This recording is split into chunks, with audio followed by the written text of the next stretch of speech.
Hello ওয়াইবিএস family, কেমন আছেন সবাই? আশা করি ভালো আছেন। তো আমিও আল্লাহর রহমতে ভালো আছি। তো ইদানিং একটু কন্টিনিউস ভিডিও দিচ্ছি, কারণ আমি একটু ফ্রি, এর জন্য একটু ফ্রিকোয়েন্টলি ভিডিও করতেছি।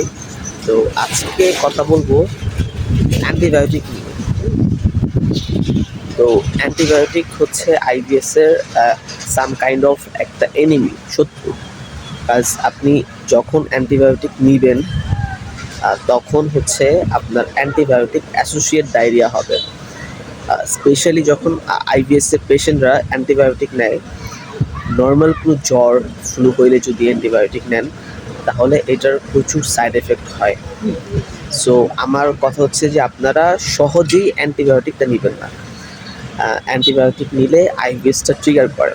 বাস অ্যান্টিবায়োটিক যখন মিসইউজ হয় বা ওভারডোজ হয় তখন হয় কি ডায়রিয়া হয়ে যায়। হ্যাঁ, এবং অ্যান্টিবায়োটিক যদি আপনি ওভারডোজ করে ফেলেন কোনো কারণে, তাহলে আপনার আইবিএসটা বেড়ে যায়। কারণ অ্যান্টিবায়োটিক করে কি, আপনার যে গুড জার্ম আছে, গুড ব্যাকটেরিয়া আছে, এগুলো কমায় ফেলে এবং ব্যাড ব্যাকটেরিয়াল ওভারগুড করে ফেলে। মানে গুড ব্যাকটেরিয়া কমে যায় এবং ব্যাড ব্যাকটেরিয়া বেড়ে যায়। তো আপনারা সবাই কম বেশি জানেন যে আইবিএসের পেশেন্টদের এমনিতেই গুড ব্যাকটেরিয়া কম থাকে, তাদের এই প্রবলেমটা হয়।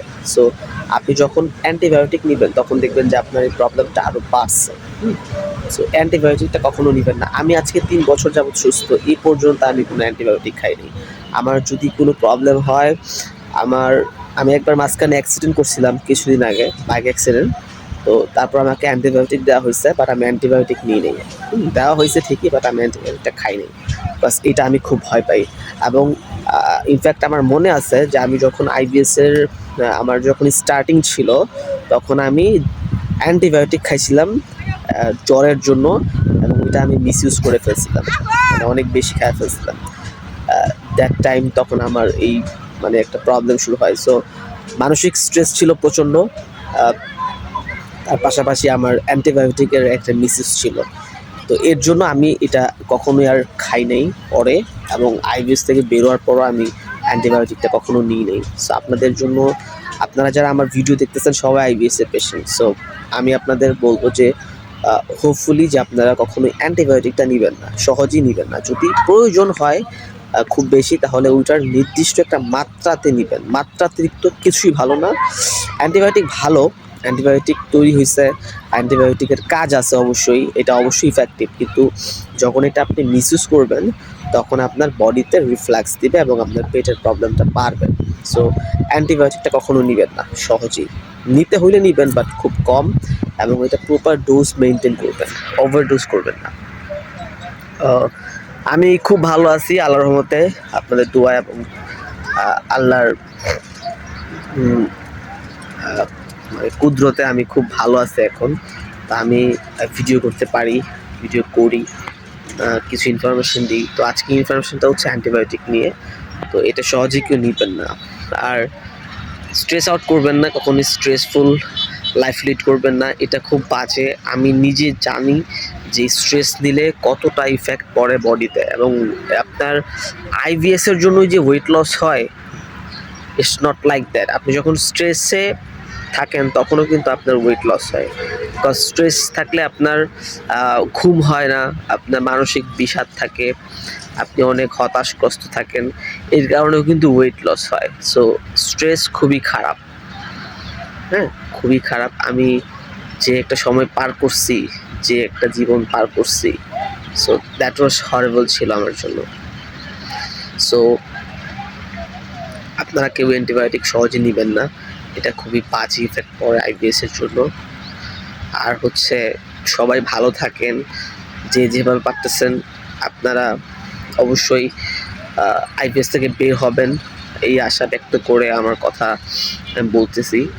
আর একটা কথা হচ্ছে যে যদি আইবিএস হয়ে যায়, আপনারা আমার সাথে কন্ট্যাক্ট করেন, আমি আপনাদের হেল্প করবো আইবিএসের ব্যাপারে।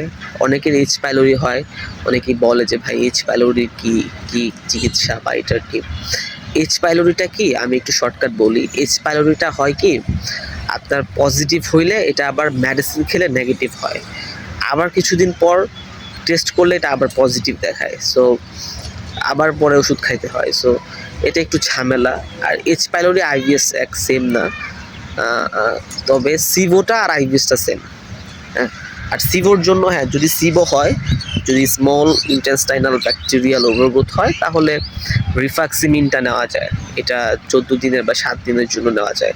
ওইটাও অ্যান্টিবায়োটিক, কিন্তু ওইটা আইভিএসের বা সিভোর জন্য কাজ করে। কিন্তু ওইটাও আবার কি, মানে আপনি আপনার হোল লাইফে 3 থেকে 4 বার নিতে পারবেন, এর বেশি নিতে পারবেন না, তাহলে ওইটা ওভারডোজ হয়ে যায়।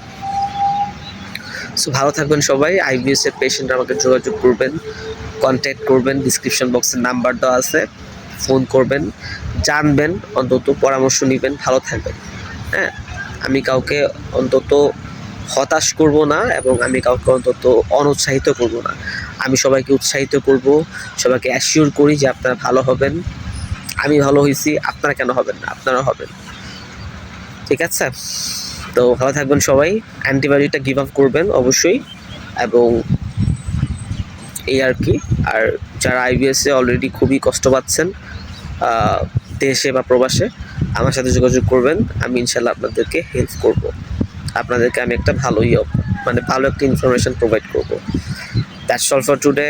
ধন্যবাদ সবাইকে।